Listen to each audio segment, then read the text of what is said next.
Okay, believe we are live. Good morning, Elle Ingalls at pressure-free.com, or good evening if you're watching this at night. I remember I had someone watching me almost every night before they decided to come work with me. So uh, I'm grateful you're here. We're I'm going to share about arguing today. So this week I've been concentrating on the emotions that can very easily trigger the stress response in us. And we may be really unaware of just how significantly we're doing this. And so today, arguing. I was walking in a cemetery where I came across an 80 odd year man, and he's definitely in his 80s. He walked twice a day from his house over to the cemetery to go to the grave of his second wife and chat with her. So we had a conversation, and he shared with me quite a bit. He shared how in his first marriage, the marriage disintegrated because they were constantly arguing. It just got to the point where she divorced him, took the children, and he was devastated. Um, and then he remarried, found a really wonderful woman who he adored. Obviously, if he's going twice a day to her grave and talking to her, he loves her.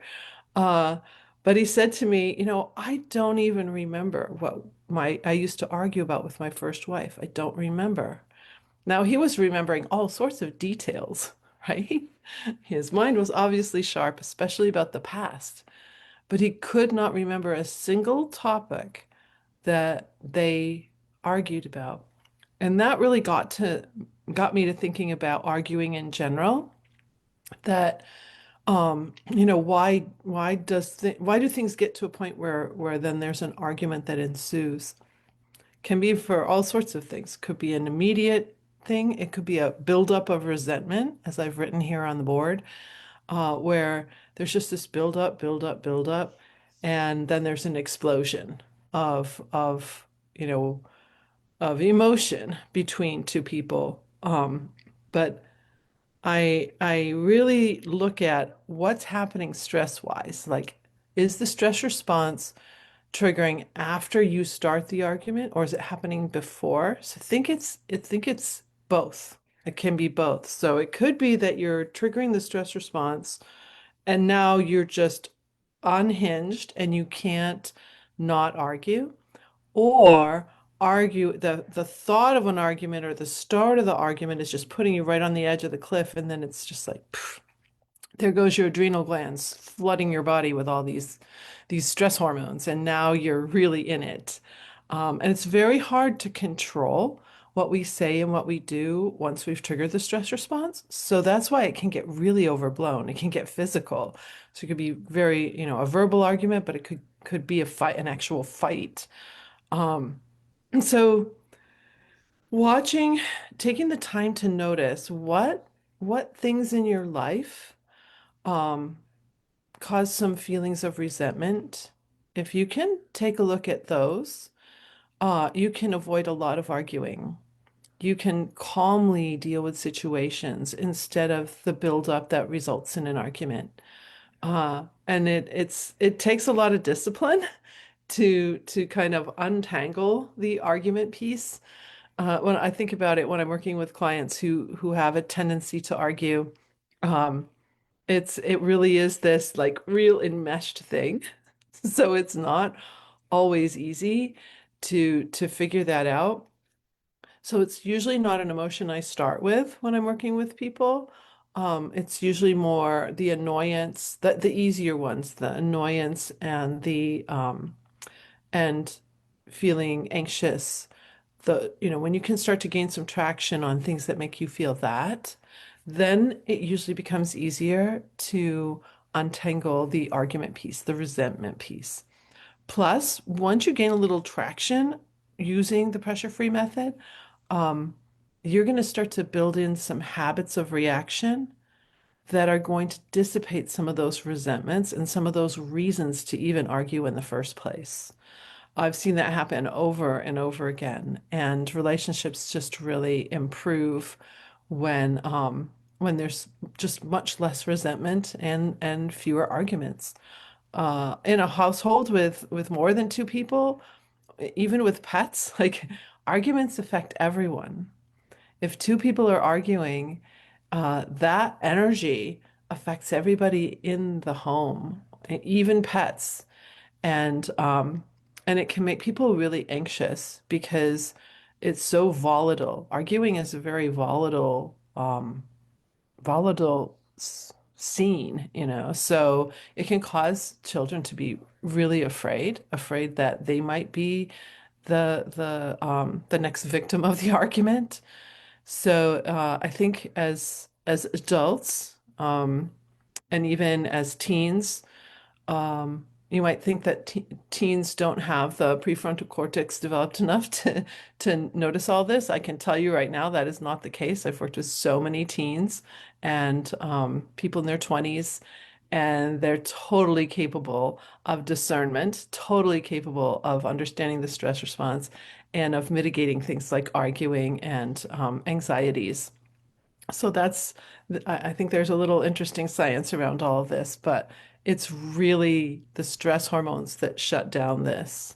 So I'm going to go to teens for just a moment because a lot of explosive um, dialogue in homes can be between teens and parents, and maybe you can remember when you were a teen that you had some of those kinds of arguments with your parents.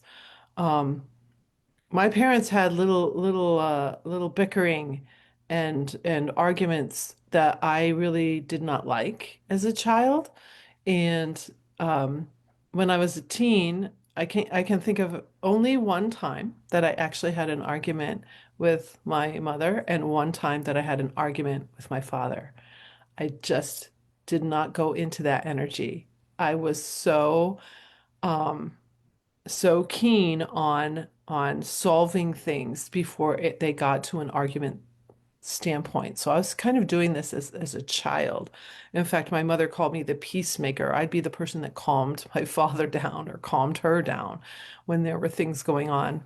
And and so I remember clearly when my parents were coming to visit me when we had young children, and I basically asked them not to bicker. Like, not in my house. Like, that energy doesn't have to be here. And they didn't. So, if you ask yourself, like, what do I argue about? What do I pick little fights about? What do I bicker about?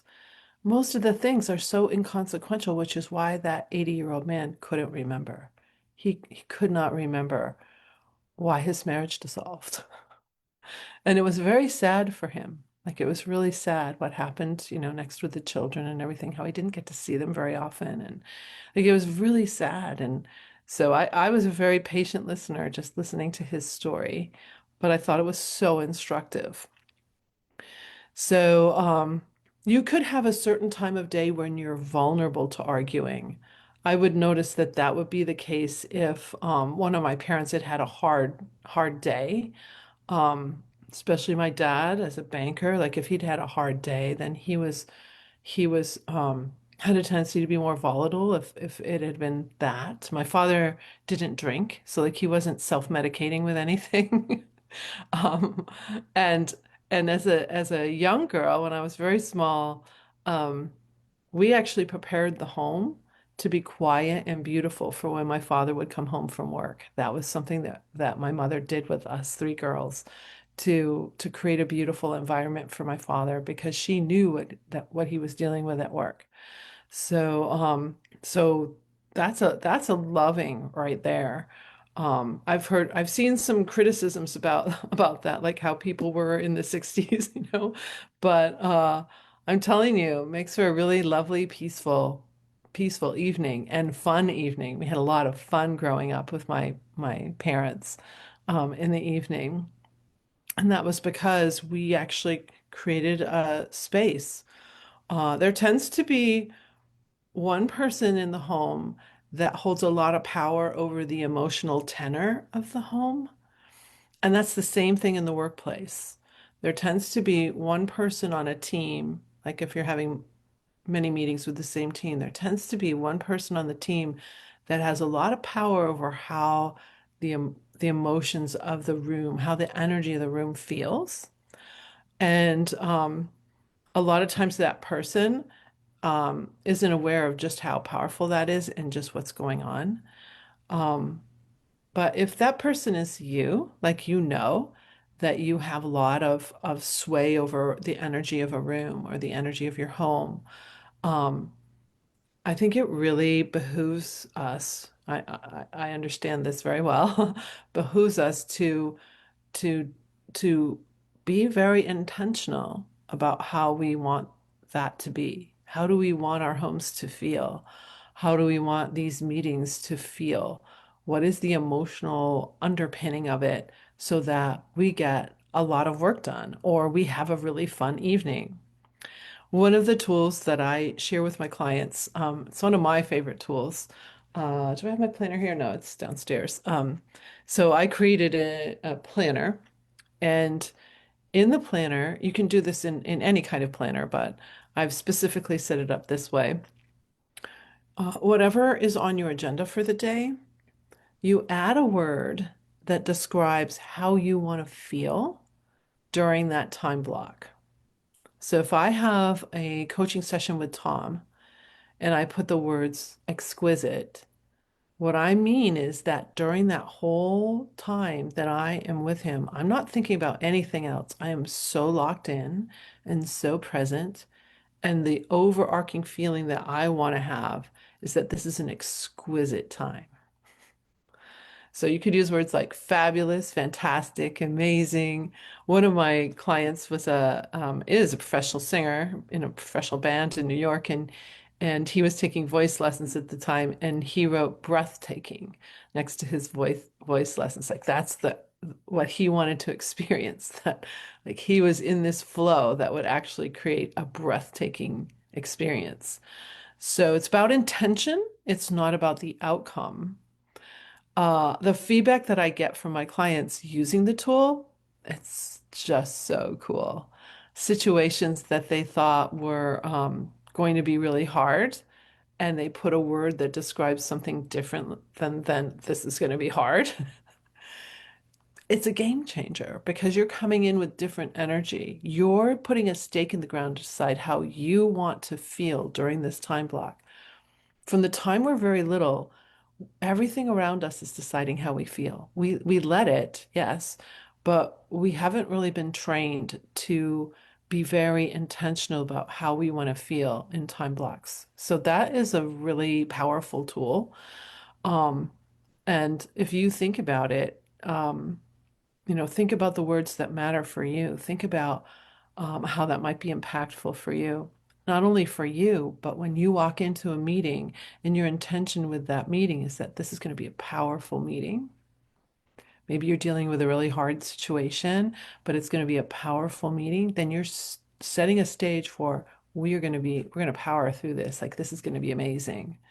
So that's my tool for you today. I know how great it can be to use it. It takes some discipline to write down those words. And like when I first started doing this, I was probably 3 out of 7 days a week doing it. And I finally got to an average of about 5 out of 7 days. And so be gentle with yourself, but putting a word, and it can even be on a sticky note. Like if you have, oh, I have a meeting coming up. What word describes how you want to feel during that time block? So have some fun with that, and I wish you a great pressure-free day.